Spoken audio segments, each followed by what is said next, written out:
No phone call.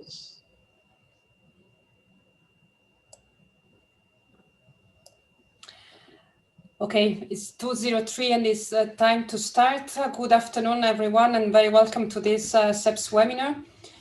Can collective policy actions deal with sovereign indebtedness in the euro area? This is the topic of today. And we have an excellent lineup of speakers for this topic. And as far as I can see from the list of participants, a very informed audience. So I really hope we can have an interesting discussion. Let me briefly introduce the speakers. So we have Professor Emilios Avgouleas. He's Professor of International Banking and Law and Finance at the University of Edinburgh. Stefano, he's there now. He's there. Yeah. Hello, Emilios. Stefano Micossi. Buonasera. Stefano Micossi is Director General of Assonime and Honorary Professor at the College of Europe. Lucio Peng, Director of Macroeconomic Policies at DG ECFIN, European Commission. Rolf Strauch, Chief Economist at the ESM, European Stability Mechanism. And then Daniel Cross, who is currently Distinguished Fellow at SEPS. Good afternoon to everyone and many thanks for participating in this event. Before I give the floor to you, let me say a few words about the topic, just to introduce the debate. I mean, the discussion about the rise of public debt is gaining increasing attention. And interestingly enough, it's not much about the need for a strong fiscal response to COVID. There is quite consensus there that this is necessary and fiscal support is necessary at the moment. The more difficult question, and if you want a rather unpleasant question, is what will happen later on. And actually there are two questions: when is later on? So when is actually the post-pandemic?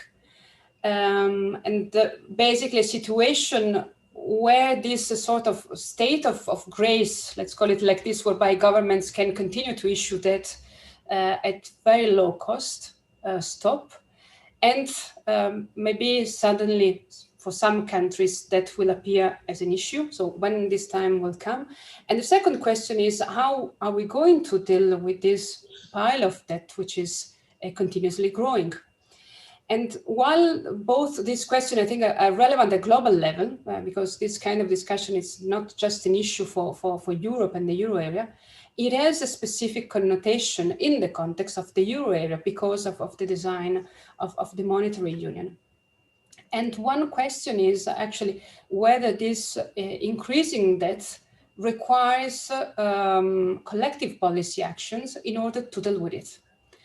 And this is basically really the starting point of the debate of today.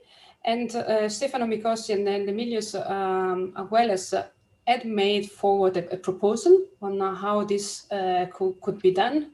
And I would like to give the floor to them to illustrate their proposal.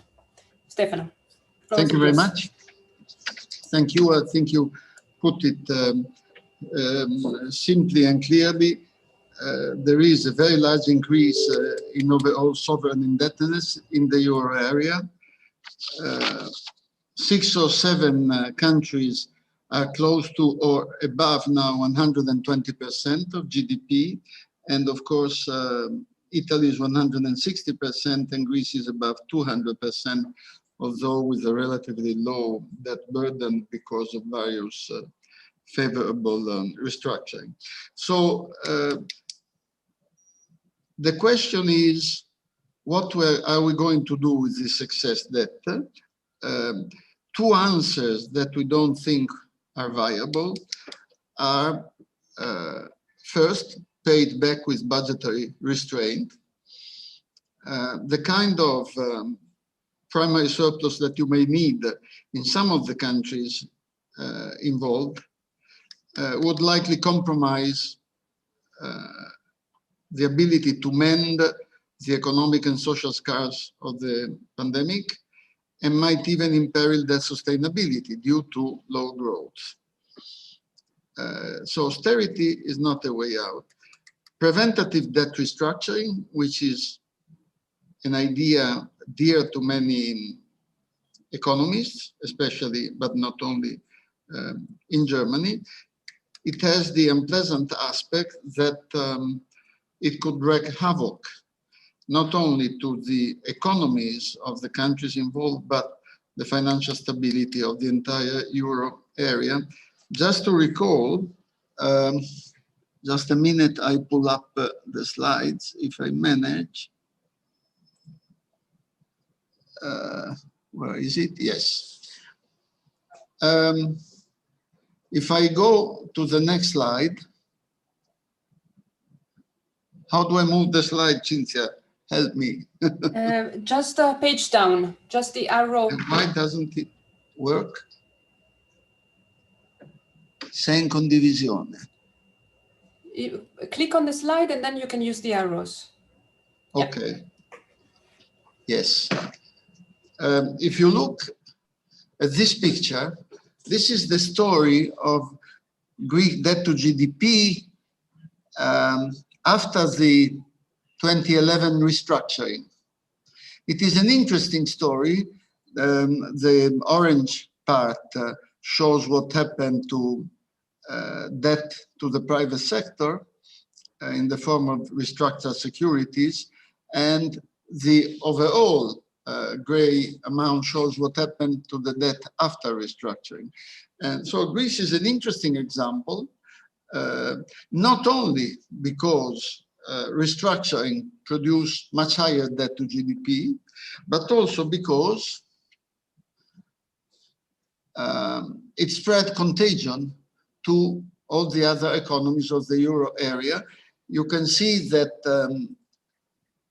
already the Deauville announcement that private debt creditors should contribute to that restructuring produced a jump in the spread relative to the Deutsche, to the Bund, the sovereign debt of Germany. And the turmoil basically continued through 2011. It threw Ireland and Portugal to that crisis and need for intervention to avoid that default. And the turmoil lasted until whatever it takes. We will come back to this figure. That restructuring is not a good idea. There is no way that we know to do it without compromising financial stability. And three, although many economists continue to play around the problem, there is no reliable benchmark of debt sustainability to which we may refer in trying to identify what is the debt level after which we should restructure. The key point is that in a multiple equilibrium world, an unpredicted shock to investors' confidence may shift the economy from a stable to an unstable equilibrium. And this is a feature that is typical of the euro area, as we shall see. So a common action is required because, what I just said, there are two types of externality that may arise from the accumulation of high levels of sovereign debt. The first one is that we need sufficient growth, and growth has not been sufficient in the euro area with specific policies to push growth. But low growth, which is a likely outcome of the pandemic, may also not only make debt unsustainable, but high debt depresses investment and aggregate demand for fear of future tax increases. This is the first externality. The second externality is, as I said, a feature inherent in the common currency, because individual member states cannot count on using the common currency in support of their sovereign debt without the consent of their peers. And if there is a feeling in the market that their peers may not agree to this kind of support, this may lead to systemic crisis, as we have seen in the past several times. So the announcement that the ECB in particular would at some stage start reducing its sovereigns, say because of not renewing them at maturity, may just be one such shock and push highly indebted countries against the wall. So, do you see the title of the slide? Yes. More on that sustainability. So, very high level of public indebtedness may lead to a classic debt overhang scenario and fuel financial fragmentation. With financial fragmentation, the risk of similar financial instruments is differently priced by investors, limiting cross-border interbank capital flows, which means that financial markets are less able to cushion financial shocks, which therefore fall on public lines of credit and the ECB. Moreover, the incomplete architecture of the monetary union also means that the doom loop between sustainability of the public debt and the systemic stability of the banking system, which typically hold last share of national sovereign debts, the doom loop may reappear following, for example, a rating downgrade of a highly indebted sovereign. I want to stress here that we may already have crossed the sensitivity thresholds where investors now are basically hanging on ECB support. And so they would react to any hint of reduced support for the ECB very strongly. I go back to my figure before. Look at the little yellow line on the right-hand side of the chart. You know, you see the jump in May 2020 is what happened when Madame Lagarde said, we are not here to close the spreads in the first press conference. The higher spreads that you see there are basically connected to the arrival to government of populist parties that for 1 year governed together. So this chart shows, and the Portuguese story is similar. This chart reminds us all that what is really keeping together the euro area and financial stability in the euro area is in reality the ECB. And there is no notion of fundamentals that you could appeal to in identifying otherwise financial sustainability. So the announcement that the ECB might not renew the debt would be, as I said before, just the shock that we need to start an investor run. We should also be aware that Europe, for many reasons, is not able to push growth as much as the US and China have been doing. And it is clear that much stronger support would be needed to restore private finances to greater stability after the disastrous consequences of the pandemic.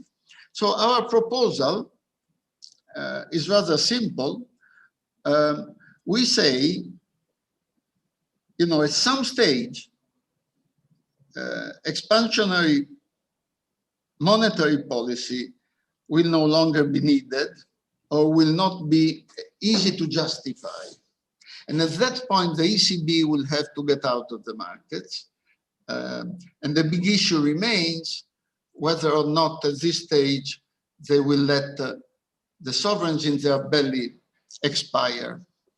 What we are saying is that this would blow up the Eurozone.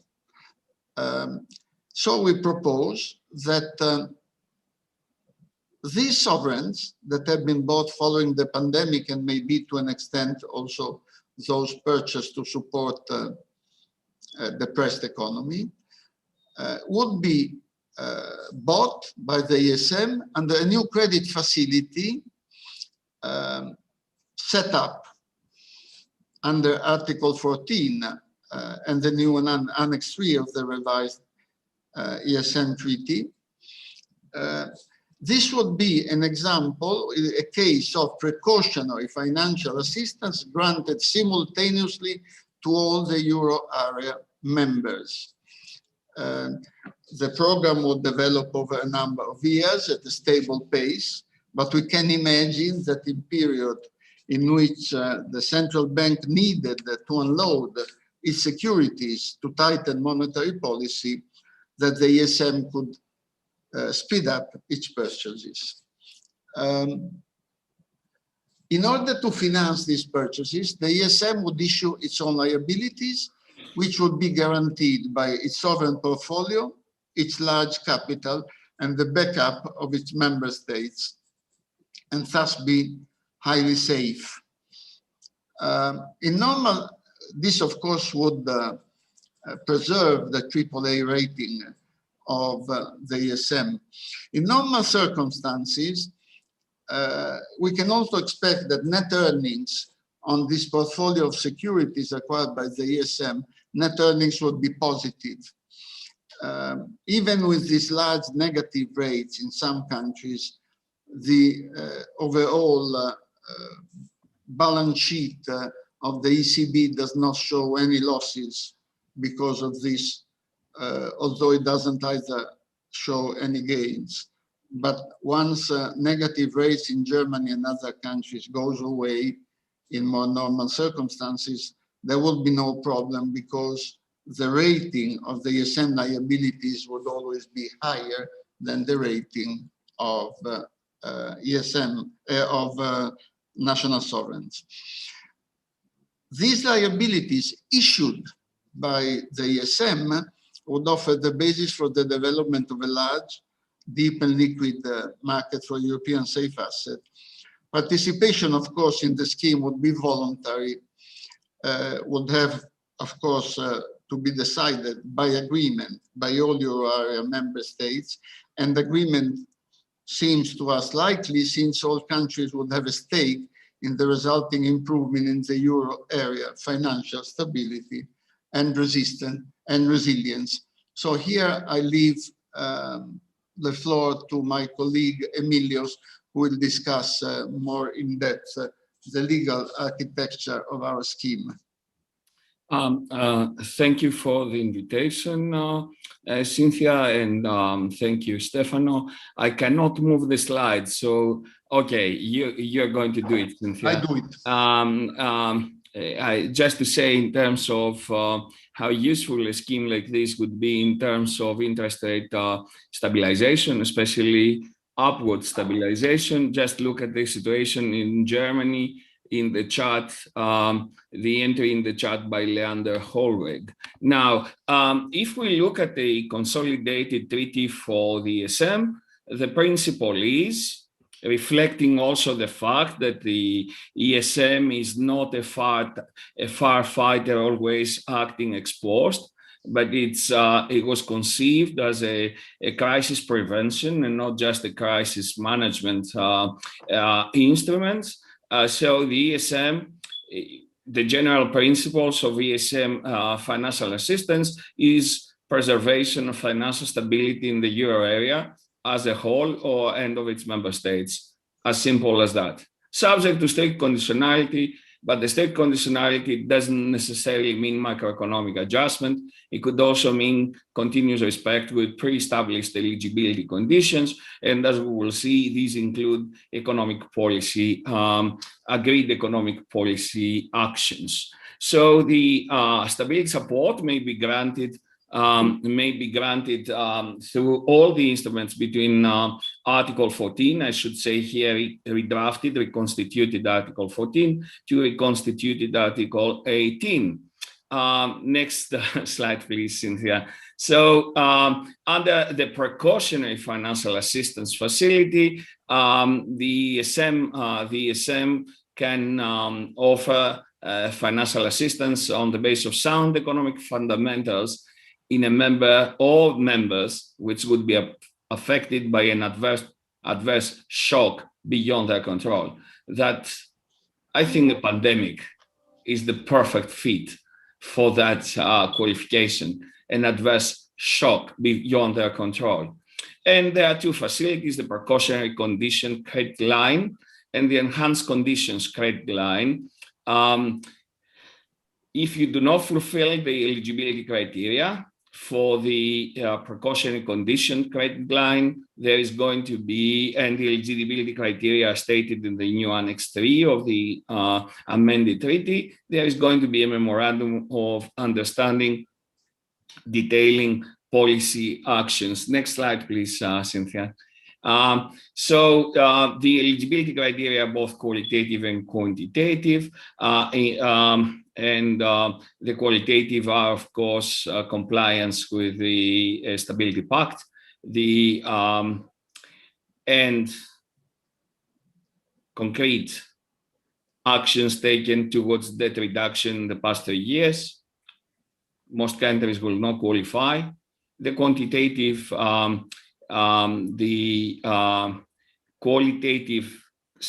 that's the quantitative criteria. The qualitative criteria can be found in Annex 3, and they are not beyond the reach of most member states. The quantitative are, because obviously right now very few, if any, member states have debt below debt to GDP ratios below 60%. So the suggestion is that the enhanced precautionary assistance facility is activated in order to help member states to transfer permanently debt from the ECB to the ESM. The ESM will use this facility. Obviously, the memorandum of understanding will be between the member states and the ESM itself, where the economic policy rather than macroeconomic adjustments conditions will be detailed. Next slide, please, Cynthia. And these are the two possible instruments. We have discounted option 2 because it requires an adjustment program, a memorandum, and nobody would go for that. And this is a voluntary scheme whose benefit, of course, stabilization of interest rates for very long maturities. So no problem if interest rates go up, because inflation will go up, and obviously there are other benefits in terms of monetary independence, to which we'll go later. It's clear from the wording of the new treaty that, and it was clear from the wording of the previous treaty, the previous version of the treaty, that macroeconomic adjustments and economic policy conditionality are not the same thing. It's a fundamental distinction on which, of course, our proposal is based. If everybody has had a good look at this, Cynthia, could you please move to the next slide? But it should be clear that what we talk is about an enhanced credit facility, which would have some policy conditionality attached rather than full compliance with the eligibility criteria and nothing else. Please, Cynthia, next slide. So Article 18 provides the conditions for the purchase of member state debt in the secondary market by the ESM. It's either in accordance with 12.1, which means enhancement of financial stability through a decision of the EU bodies, or to address contagion. Could we go with Article 17, primary support? Everybody should keep in mind here that credit risk remains with the member state, and as a result, the risk of default. And there is a maturity and there is a set repayment. So there is no bailout. The ESM would not be bailing out anybody in the same way that the ESM by buying this debt, the ECB by buying this COVID debt, is not bailing out anybody. The second question is Article 123, monetary financing. Well, that limitation is mostly applicable to secondary debt purchases by the ECB because they are nearly unconditional, investment grade, or even an exemption about the Greek debt. Here we talk about a scheme that would have conditionality, just it would not be a memorandum. It will not be a macroeconomic conditionality. Next slide, please. So serious monetary and financial policy implications. We have already mentioned the issue of the European safe asset. We have already mentioned the issue of stabilizing upwards interest rates in the euro area, and of course, giving room to the ECB to be a monetary authority, to be a monetary policy instrument rather than a de facto fiscal instrument, easing the tensions between the North and the South, creating an environment where the members of the governing council will not have to quarrel all the time about ECB's sovereign purchase programs, and of course, giving the markets absolute certainty about the rollover of sovereign debts, no redenomination risk, no runs as it happened before Draghi's whatever it takes, or no runs on the banks as it happened in 2011 and 2012 across the Eurozone, and in Greece in 2015. Next slide, please. And of course, it gives the ESM the role that was always meant to have, in our view at least, to be a crisis prevention instrument rather than just a crisis management and resolution instrument. And to add to that, because the ESM is a European institution that going forward and planning for the future, it does deserve a wider role, turning the ESM into a European debt management agency. And it's all achieved within the limits of the treaties, and it's all achieved without any upheaval whatsoever in the debt markets, in the bond markets, which if new data about who purchases in very recent times, the member states' bonds are true, could resurrect the ghost of the doom loop.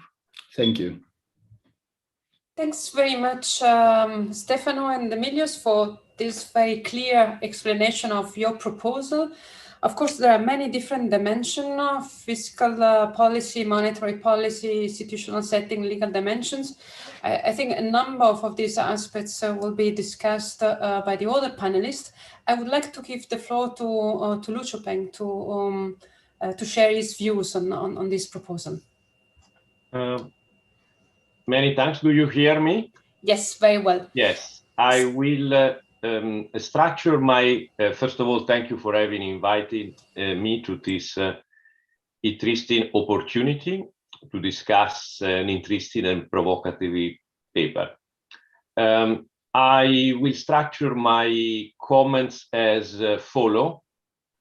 First, I will briefly discuss the premise of the paper in terms of the interaction between monetary and fiscal policy, and in particular the speculation about the behavior of the ECB and its eventual implication for financial stability. Then I would present a number of critical observation and question on the proposal itself. First, the premise.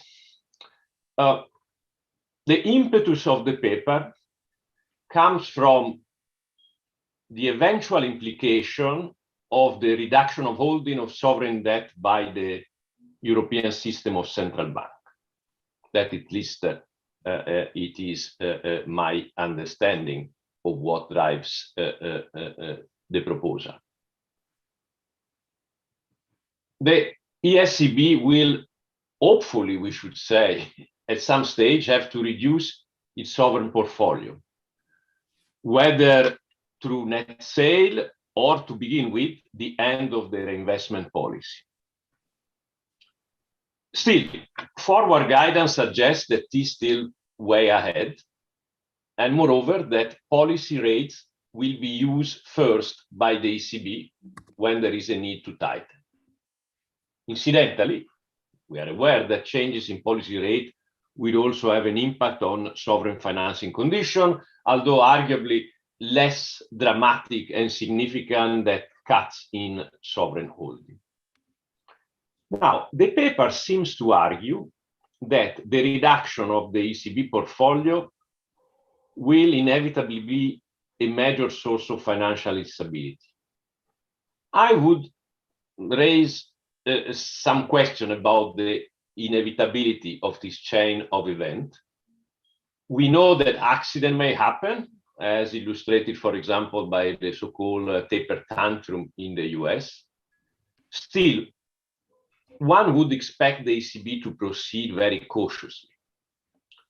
We know that financial stability is a quasi-primary objective, if you allow me the expression, of the European Central Bank.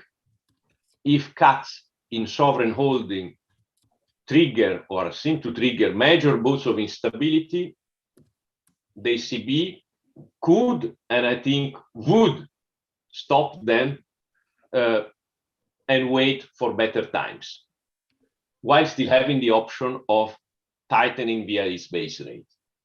So my initial observations are questioning the sort of inevitable chain of events, which seems to be the premise of the paper. Now, let's come to the proposal.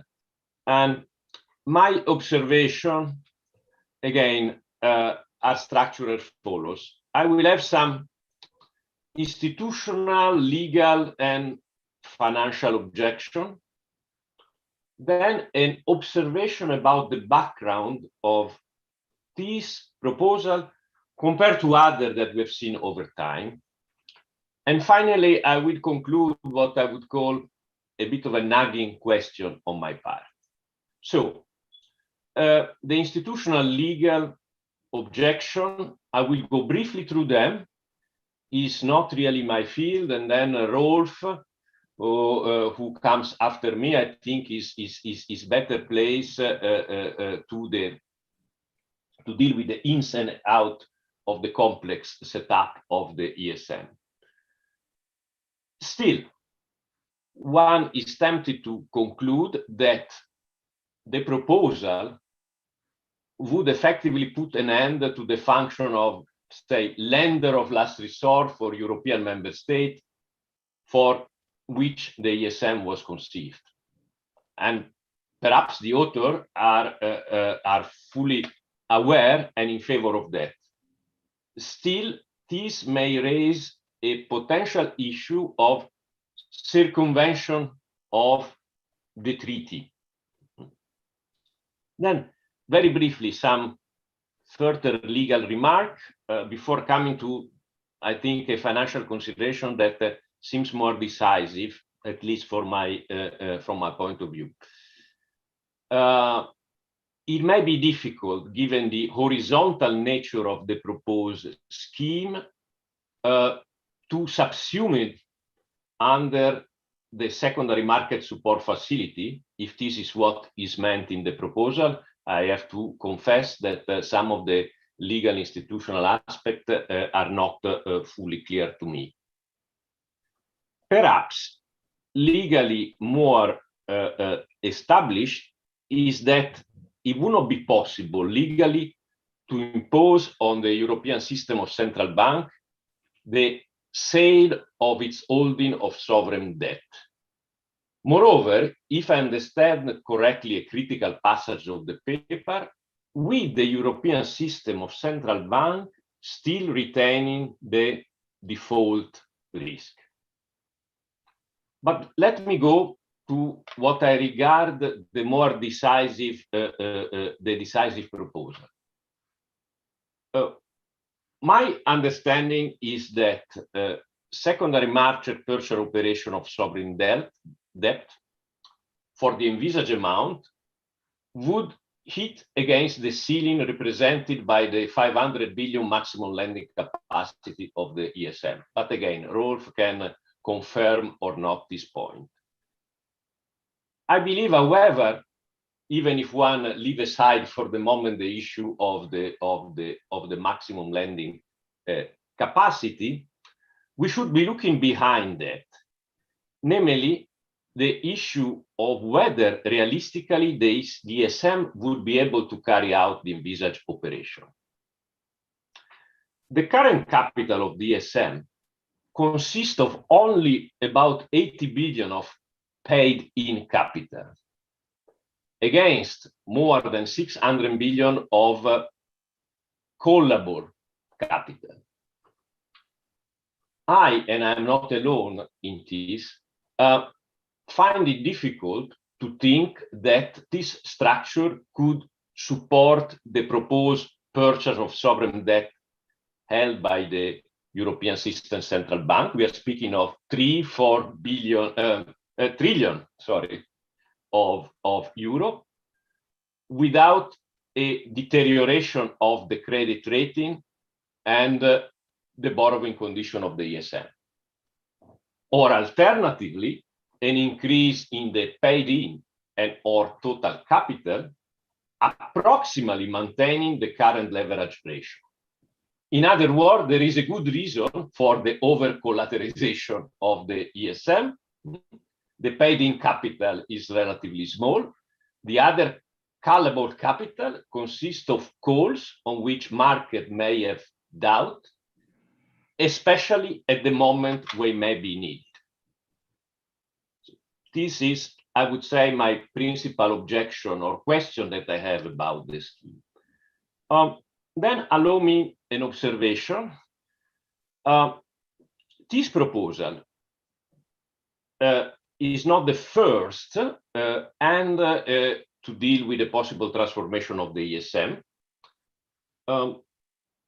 I would say that it tends to reflect what I would call a widespread dissatisfaction in Italy, at least, not only among politicians, but also in the academic opinion with the current setup of the ESM.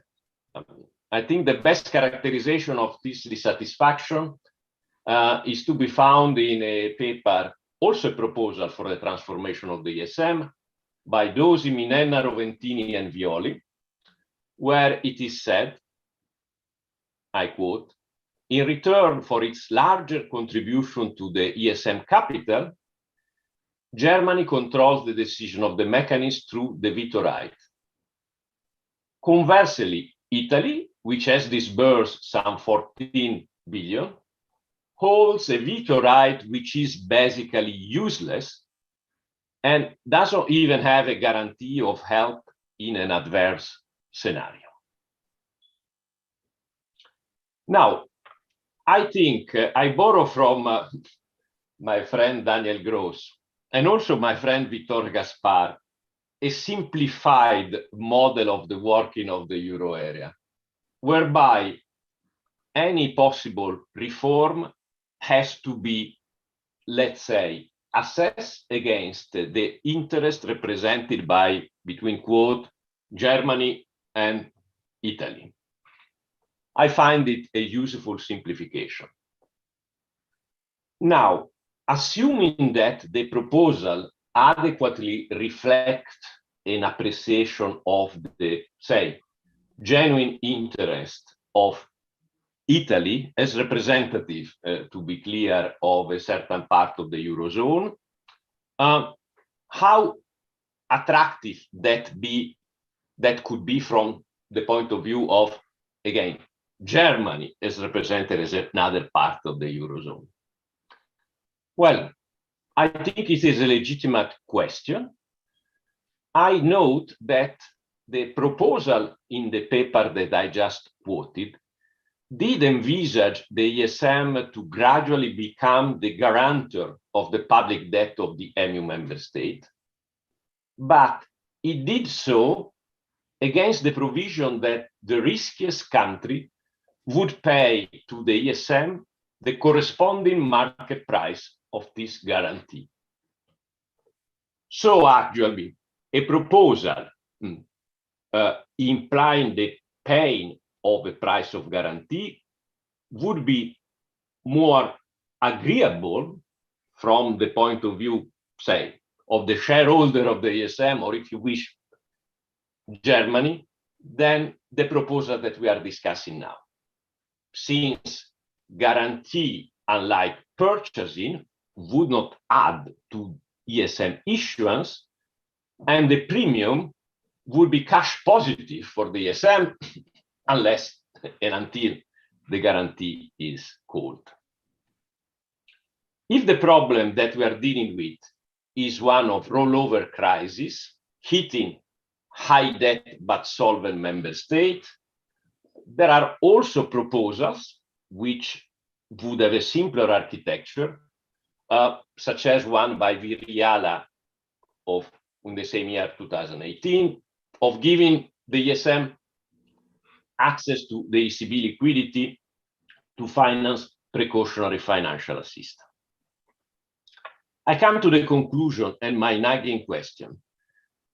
I wonder whether the proposal is not an acknowledgement of a shift of the underlying problem that we may be facing from one of liquidity to one of solvency. The logic of ESM precautionary assistance, as well as the other proposals such as the one that I just quoted, essentially, this is my reading, was that of preventing financial instability stemming from market evaluation departing from, between quote, fundamentals and resulting in self-fulfilling run on highly indebted member state, which spill over across the euro area. In other words, the focus was on countries that would be normally solvent and may be pushed into insolvency by abnormal, between quote, market condition. However, the problem as underlying the proposal seems to be that of preventing financial instability hitting highly indebted member state, which spill over across the euro area, as soon as the ECB monetary policy begin to normalize. In other words, the focus is shifting on countries that are kept solvent by, between quote, abnormal policy and may become insolvent if market conditions return to normal. I understand that we all understand, I guess, that the distinction between liquidity and solvency is very difficult, is conceptual one, is very difficult to establish practice. If I understood the remark at the beginning, the author of the paper perhaps even deny that one can establish this difference. Still, let me conclude that if the difference is still accepted, no amount of ESM or ECB liquidity can address an underlying solvency problem without some transfer of real resources. Thank you. I hope I kept to my time. These are all my considerations. Many thanks, Lucio, for your very comprehensive comments. I think you raised quite a lot of fundamental questions. Before I move to Rolf, Stefano, can you please stop sharing your screen? I would also like to invite the participants to type in their questions in the Q&A using the Q&A function. I see there are already some questions. We will come to those in a moment. I would like now to give the floor to Rolf. Thank you very much. Thank you very much, Cynthia, for inviting me. And I enjoyed very much the presentation. I enjoyed very much reading the paper, which I think is great food for thought on a very topical issue. And that is the question how monetary fiscal coordination will work during the recovery in the years to come. Now, just to say, as a baseline, my take would be that monetary fiscal policy interaction will work But that obviously, as also Lucius said, does not mean that there cannot be risks or maybe accidents that may happen due to economic or political shocks. Overall, as regards the proposal and the way to think about ESM, I think one can say that under the current mandate or a scheme where the ESM would be a debt fund to generally offload debt, sovereign debt, is less likely to be compatible with the current mandate under most circumstances. At the same time, ESM instruments can be used flexibly, and that was shown also with the current treaty reform in order to prevent destabilizing risks from fully materializing and running into a crisis. And that is also what we have done with the pandemic support facility.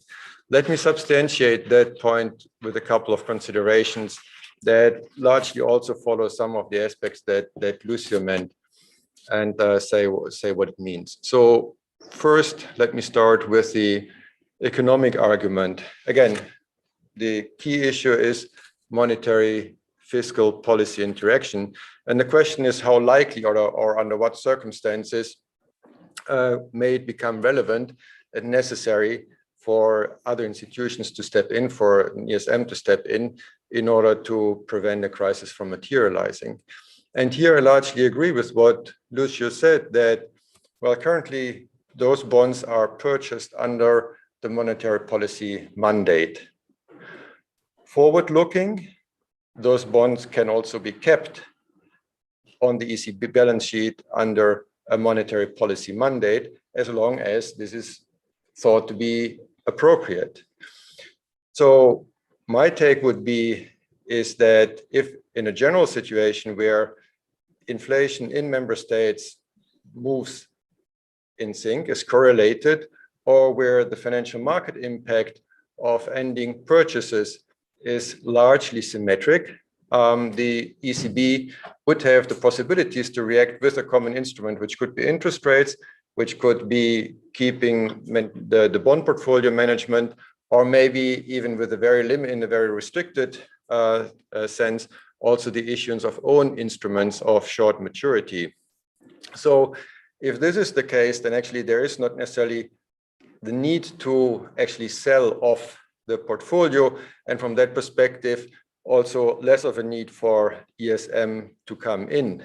So that I would say it's more likely indeed if one has some clear asymmetry across the euro area, but that means that also the, so to speak, the need to purchase is not symmetric. The need for ESM action is not symmetric. And that differs from the start of the pandemic crisis, where there was a more general state of uncertainty in the market, and it was indeed a common shock that was hitting all countries at the same time and causing this high degree of uncertainty. So that is on the economic side.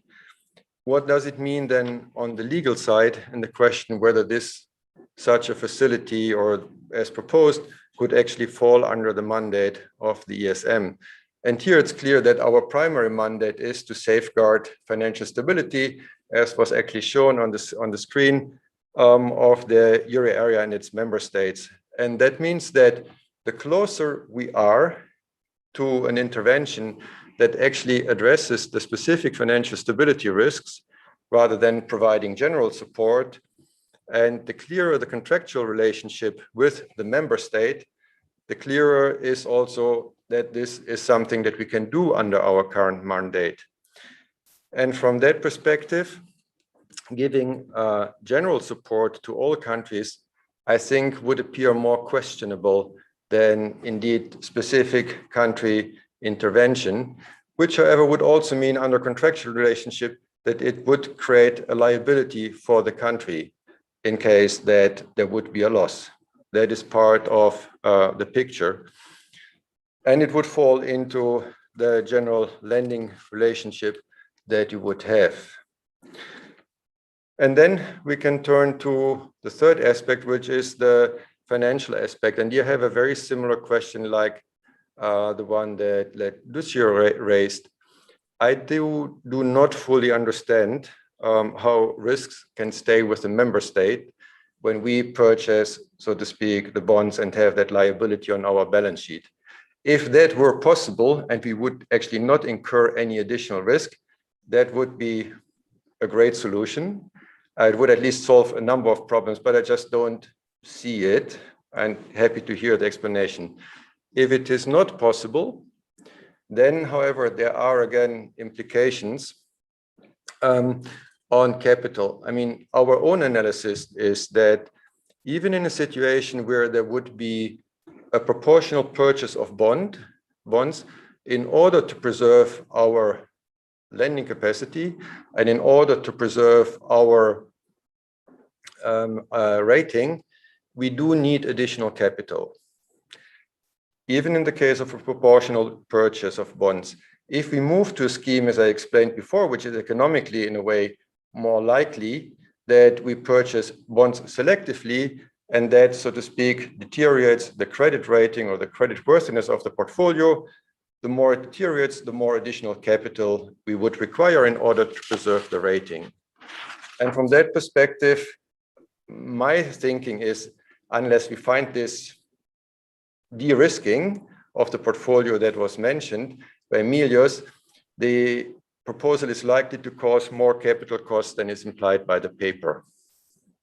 Then there are a couple of other legal issues, and I won't go into the details. One of it is the question of the lending capacity. Another one is a combination of the instruments, because in the current setting, the secondary market purchases actually don't go straight in line with a precautionary credit line. That would need to be solved. My take is it just weakens the claim that no legal change is needed. But having said that, legal change may be possible if there is a political will, obviously. So this is not, so to speak, necessarily an absolutely fundamental point, but one can also not claim that no legal change to our setting would be required for this proposal to materialize. I think I can leave it at that. Again, the punchline is, the more we would be, so to speak, a general debt redemption fund, the less I think it is compatible with our mandate. The more we use the instrument for flexible intervention to prevent a specific risk, the more we are in line with the current treaty changes. And with that, we want to stay for the moment. Thank you.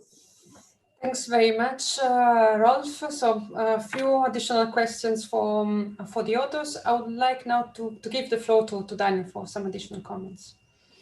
Thanks a lot, Cinzia and Stefano, for presenting this paper. I will abstract from the legal institutional issues. There are other people on this panel who are much more qualified than I am. And I'm trying to look at the economic aspects. Now, in principle, you could say it makes sense. You create a portfolio of risk and therefore diversify the risk. If the ESM issues its bonds and then has a diversified portfolio of sovereign debt, that could be something which is a risk diversification. In principle, in practice, and I think Lucio alluded to that, the distribution of the return or the risk is very, very asymmetric. It has very fat tails, but only in one part of the distribution. Not very fat, maybe not very fat, but it has a very unbalanced distribution. For a long time, you might make small profits, and then if things go really bad, an extremely large loss. So the risk diversification argument doesn't work very well. Now, Stefano motivated the need for his scheme actually twofold. First, he said countries are getting too high a debt level relative to GDP, and they would require 3 or 4 whatever percentages primary surplus to get down, and that's politically impossible. But if you think about what has the COVID crisis done, it has increased debt to GDP, let's say, by 20 percentage points. But all this debt is basically issued at close to 0 rates. So the additional burden is close to 0. right? Most of what Italy and other countries pay in interest is now on legacy debt, which was interested in higher interest rates much, much earlier. So I cannot really see why an additional 20 percentage points of GDP at zero interest rates makes really the difference between debt being sustainable or not. And then, of course, there's a second aspect, which is liquidity. And again, Lucio already mentioned that. They always go together. There's not a single solvency crisis which doesn't start with a liquidity crisis. And as we all know, ex post, it's very difficult to distinguish. And here, I would just refer to Stefano's chart 2, where he emphasized what happened during the pandemic crisis, early 2020, a spike because of generalized uncertainty in Italian government debt. He also mentioned en passant that a year and 2 years earlier, there had been another spike in Italian government debt yields because of a government whose commitment to the euro was not exactly very strong. And one can argue that that increase in rates which followed this government and the specific pronouncement of different elements of that government actually provided a useful hint and a useful disciplining device for that government and for Italy, for the country as a whole. So I would say it is neither there can be no liquidity crisis or every crisis is liquidity. And I think we have to make sure that we don't create a system which says only liquidity crises are possible and solvency crises are basically not something we should be worrying about. And then let me finish on 2 general points, or 3 if you want. First of all, I mean, Stefano, everybody says the ESM would buy the bonds which the ESCB liberates, so to speak, no longer holds. But these bonds had been bought by the national central banks under their own risk, right? So this is not buying from the ECB. Since we all know the Banca d'Italia is part of the Italian government, whether the Banca d'Italia holds part of Italian government debt doesn't really make any difference for the solvency of the government. It might make a difference for the liquidity problem issue of a liquidity crisis, but not really for the solvency. And this brings me to 2 general points. First of all, there's this tendency to say assets are like apples. Somebody demands a bit more, the price goes up. Somebody demands a bit less, the price goes down. But assets are priced in the market by investors, and there are lots of very sophisticated investors around in the world for their expected return, independently of who holds it. Whether the Banca d'Italia holds Italian government debt or the private sector, if I'm a hedge fund sitting somewhere, my calculation, what is the appropriate risk premium for Italy, doesn't really change. So I think we have to get away from this saying basically assets are like apples and pears. Somebody wants to have a bit more, the price goes up. No, the price of an asset should be given by its fundamental value. That brings me to the last point very briefly, which is subordination, which is clearly an issue for the ESM when it gives a loan, but which might also become an issue if the ESM holds a very large share of Italian government bonds. I think it would be very difficult for the ESM to agree to a haircut. And if it doesn't, then we know what happens. The remaining debt in private hands will have to take a higher haircut, and therefore its ex-ante risk premium will increase. So as the amount of debt held by the ESM increases, we might actually see an increase in the risk premium of the remaining debt in private hands. I think we have to be very carefully what we are wishing for. This has to be clarified first. If the ESM remains senior or will behave de facto as a senior creditor, then I think this proposal concentrates the risk on the remaining private sector part, with the result that that debt will become more volatile. Thank you, Cynthia. Many thanks, Daniel, and the other commentators. I would like to give the floor back to Stefano and Emilios to react. There were many points, and there are also some questions which were raised by the audience. So maybe just do some, just pick few questions you would like to answer. Stefano, would you like to start?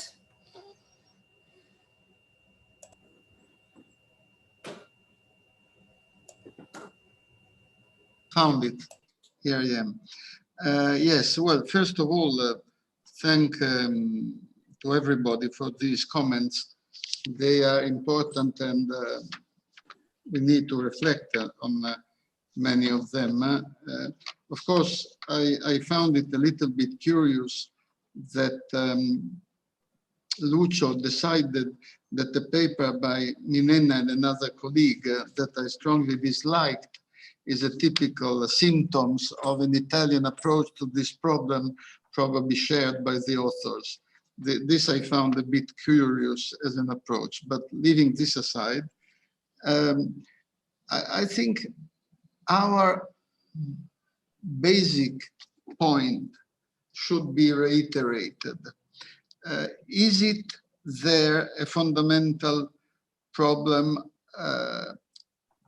arising from the fact that we have involved the ECB at the same time in a monetary and then a quasi-fiscal operation?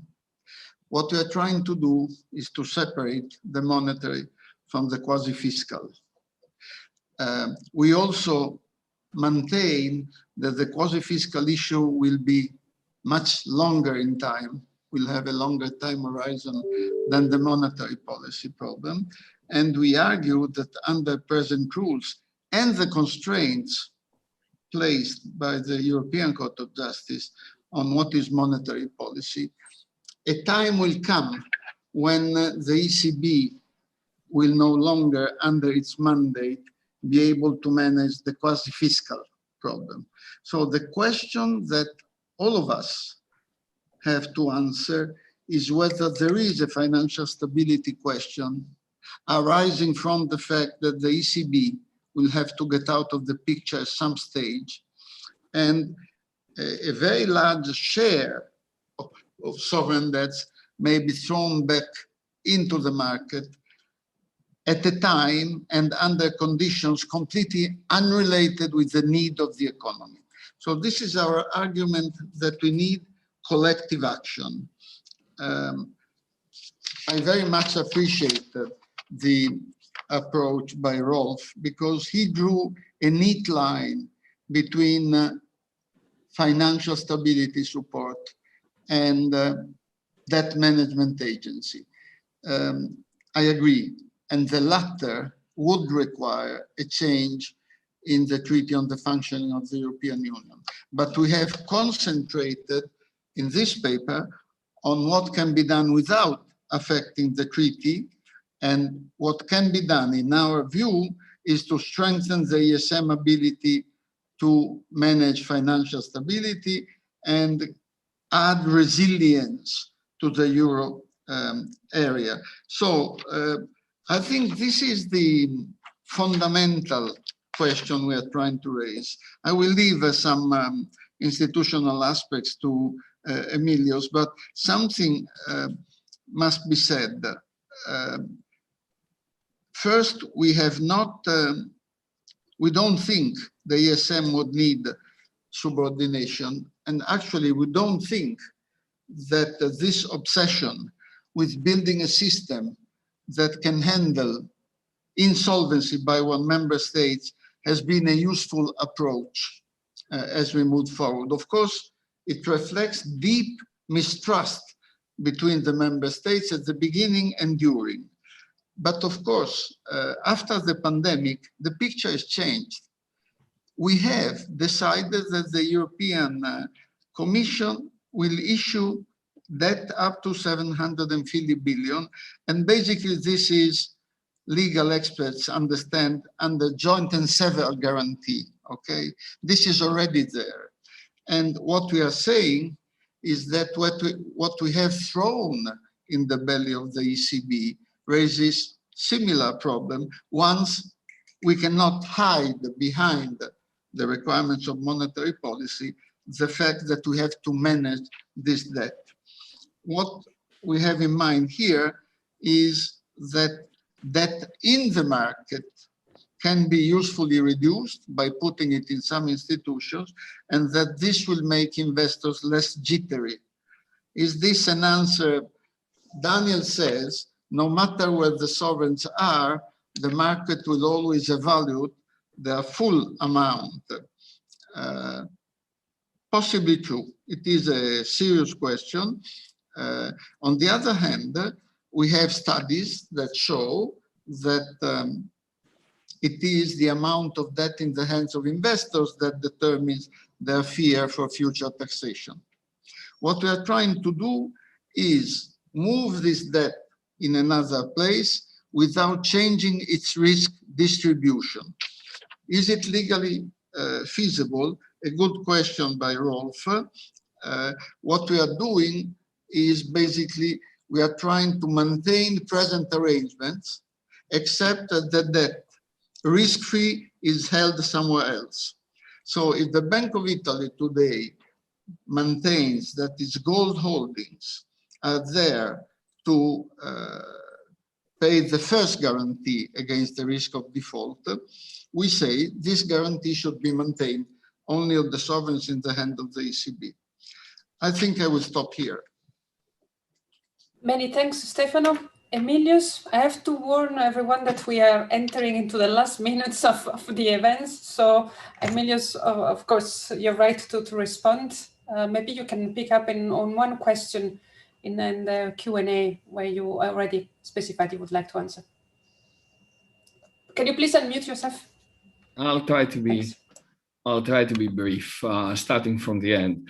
Subordination. Well, the Greek debt held by the ECB was not subject to a haircut as well. So, and we talk about debt that is already held by the ECB. So, yeah, the same. I would expect the same implicit seniority would continue. I don't see it an issue. If it was an issue, would have already resolved it with ECB holdings. Now, who holds the debt does not matter. Well, why then Greek debt is sustainable? Of course, it does matter because we have, and the same applies to private bond markets, we have creditors who will restructure and we have creditors who will push the nuclear button. So I would be I'm very grateful for all the comments. They are great, but it would be good also if we survey the realities of today rather than postulating about tomorrow. Now, credit risk. Indeed, there are two approaches. The first is Pringle, and the scheme is in full compliance with Pringle. What the court said in Pringle about the compliance with the no bailout clause, and the other is what if credit ratings deteriorate? Do you transfer credit risk, yes or not? Yes, we do, and it's going to be an issue of hedging and balancing and an issue of distribution and how much debt you get from higher grade debtors. Otherwise, you indeed create fat tails. That's a very, very good point. On the other hand, who absorbs the losses? The answer is nobody, because you will not mark to market. It's clear from the paper until maturity, which is going to be very long. And as Keynes said, etc., etc. And even on maturity, you can roll over. It's definitely a scheme to remove this debt from the uppermost considerations of the market, but also policymakers, because there is the other issue. Should the Banca d'Italia keep the debt forever? Then should it act as a fiscal authority forever? It's an open question, but I do not see how it would comply with the treaty. Now, the final set of comments, which were before getting to the final set of comments, of course, you just buy time. It's a scheme to buy time and reconsider and renegotiate the Stability Pact and create other more effective structures. But in the meanwhile, you buy fiscal room, you buy fiscal time. I do not see how debt sustainability analysis can be credible going into 2022 and onwards without forcing these countries to post serious primary surpluses. So you just end up with a balanced budget and the markets are happy instead of having to push the issue of primary surpluses, and let's face it, that means austerity. Now, going to the ESM, and I'm very grateful to Rolf for the comments. Yeah, it's an issue of interpretation. There is nothing in the treaty that says you can do that for sure, and there is nothing that says you cannot do that for sure. So here are two opposing approaches. The first is mine, that says that the treaty talks about financial stability in general terms, and the other is the ESM itself that says the financial stability threat must be very close to materializing, which turns the ESM into a crisis resolution, at the very best, a crisis management instrument. Well, here is another view, which is the original view of the conception of the ESM, that said the ESM should be a crisis prevention mechanism. Within the same provisions of the treaty, we can accommodate both views, I think, but I'm grateful to Rolf for the comments. Many thanks, Emilios. We have just a couple of minutes. I would like to turn to the questions. There are a few questions about the ESM. One is what happens to the bonds the ESM is buying from the ECB? That would be the first question. And the second question also relates to the ESM. How the proposal would preserve the ESM role as lender of last resort in the euro area. Stefano or Emilios, would you like to take to answer? Emilios, you want to start and come second? Yes, it will not affect it at all. The ESM, every time that transfers these bonds to its balance sheet, it issues its own liabilities and goes on and on. Now, deterioration of the credit rating, yes, if you only get Greek bonds or Italian bonds, but if you get a well-distributed portfolio, a well-hedged portfolio of sovereign liabilities, why would the credit standing of the ESM deteriorate is beyond me, but in any case, I need to look at the specific model to discuss that, because other issues are also very important: maturity, interest rates, and of course, it's all predicated on the fact that a scheme like that will help growth and will help strengthening the macroeconomic fundamentals of the European Union, of the euro area, and also that you will not need to implement austerity policies that will trigger social and possibly economic unrest. So of course it's predicated on very happy predictions and focus, but predicated on the fact that if you give calm to the bond markets, sound macroeconomic policies will follow. And definitely it's not a scheme to incentivize the big borrowers to borrow more. We say that eventually if they want the ESM to keep their bonds, they need to keep complying with the eligibility criteria and take steps to reduce rather than increase their debt, which, let's face it, means balanced budgets. So this is not a free spending proposal, and to that extent, I do not see why it will affect whatsoever the current role of the ESM. The fundamental philosophical and existential question is the difference between what we view as an issue of financial stability as detailed in the treaty and what Rolf very plausibly, from his point of view, has argued. Stefano, would you like to add? Yeah. If I say another just 2 words, in order for the ESM to be able to perform this function, we'll have to accept a simple principle of leverage. The idea that leverage on your capital is 1 is an extreme view for financial institutions. For instance, in the BIS is between 2 and 3. And many people argue that is already very conservative. I think the key point is that the difficult one will be to accept that debt is a reality that is going to be here to stay, and that we can collectively manage in a manner that reduces its impact or potential impact on financial stability. But once we accept that some of this debt will not be paid, which is a fiction, but will be rolled over, I think finding the best way to roll it over and reducing its potential impact on investors' expectation is a useful stability function. Incidentally, today, financial assistance function by the ESM is really a last resort. You go there after you're broken. And because you go there after you're broke, the announcement that you're going to go there will break you. So today the ESM, in a way, has a problem. By redefining its function, I think we start building a new important function for the future, which, as I say, eventually I see as a role of debt management agency and the provision of the international currency securities. But this will not happen tomorrow.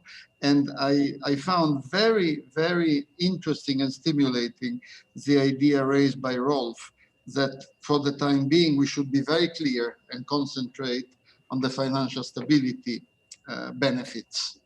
Thank you. Thanks very much. We are really approaching the end. We're actually over time. Maybe just one clarification before closing. It was mentioned before the role of the ECB and the seniority of the ECB when it comes to sovereign bond holdings. At the moment, ECB accepted pari passu. So basically, there is no subordination issue at the moment. This is just for clarification. Yeah, but there is in practice. Otherwise, they would have taken a haircut in the Greek debt. I mean, we really need to connect with reality here. But this has changed, and so that there was a clear statement, I think, in 2015. Daniel, you want to add? Cinzia, just the situation is complete. Everybody talks about the ECB holding bonds. It's not the ECB holding bonds. It's the national central banks. And but this we understand, Daniel. In our paper, this is very clear. The distinction, we understand. No, but this has a fundamental distinction because at that point, it doesn't matter whether you accept a loss on the debt held by the central bank. It's a left pocket, right pocket obsession. It is no longer a question of seniority. We are trying to work on how can we make this system avoid any default by sovereigns. And once we do this, we don't have to make full provisions for the case of default, which has been the malediction of the last 10 years of financial crisis. Schäuble, obsession with repaying and bailout and restructuring comes out of that. In reality, we know, Daniel, that you cannot have a sovereign default without breaking the system. Once we accept this, I think we can start working on a different domain, which is the domain of preserving financial stability. We should get rid of the Schäuble obsession because it's not helpful. If I could have a final 3 seconds on this, of course, Daniel is right about right pocket, left pocket, excellent points. But if there is a haircut on Banca d'Italia held debt, there's going to be a run on Banca d'Italia in Target. No, there's no run on the Banca d'Italia. This would just mean that whether the Banca d'Italia accepts a haircut or not is really completely irrelevant. because the relevant debt of the Italy is now the deposits of the commercial banks with the Banca d'Italia. And as long as you don't want to cut those, you cannot cut government debt by cutting the Banca d'Italia. It's not a question of subordination. It's just your question is a question of transparency. You look a little bit like Lucas in or Ricardian equivalence, and you are consolidating of the public sector of one country with the central bank inside. But that's it. This is what you're doing. Yeah. And we are arguing that the world may be a little bit more complicated than that, and that the market may be paying special attention to what happens to some of this debt and how it is managed. And we are sure of one thing: if the news went out that this debt will come back to the market, the Eurozone would collapse. So what we are saying, you don't think so, but this is not something we want to try. But anyway, I think there is a real argument here. You and Lucio don't think, this is clear, that there is a special stability issue linked to this typical fiscal problem. Fair enough, we have heard, we will think again about it and try to develop our argument better, because if we have not convinced you, there is still some work to do. I take it. But I think the difference between you and us is clear.